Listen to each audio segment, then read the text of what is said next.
संपामुळे रायगड जिल्ह्यातील सरकारी कार्यालयांमधील कामकाज ठप्प झाले। एरवी गजबजलेल्या कार्यालयांमध्ये शुकशुकाट पाहायला मिळतोय। जुनी पेन्शन आणि इतर मागण्यांसाठी राज्यभरातील सरकारी कर्मचारी संपावर गेलेत। रायगड जिल्ह्यातील विविध शासकीय कार्यालय, रुग्णालयातील तृतीय आणि चतुर्थ श्रेणीतील 6000 कर्मचाऱ्यांसह शिक्षक म्हणून जवळपास 15000 कर्मचारी या संपात सहभागी झालेत, असा दावा सरकारी कर्मचारी संघटनेने केलाय।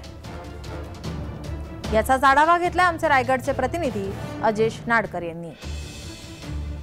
एकच मिशन जुनी पेन्शन असा नारा देत आज राज्यातील सर्व सरकारी कर्मचाऱ्यांनी संपाचा हत्यार उपसला आणि या संपामध्ये रायगड जिल्ह्यातील बहुतांश कर्मचाऱ्यांनी पाठिंबा देत आज रायगड जिल्ह्यातील ही कर्मचारी संपावर गेले आहेत। सध्याची परिस्थिती आपण पाहिली तर मी आहे मानगाव तहसील कार्यालयामध्ये आपण पाहू शकता या कार्यालयामध्ये पूर्णपणे हा सुकसुकाट पाहायला मिळत आहे।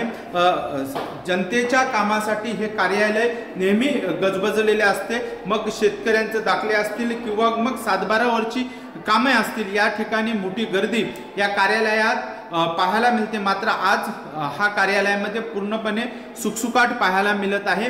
ही परिस्थिती सर्वच कार्यालयात रायगड जिल्ह्यामध्ये पाहायला मिळत आहे।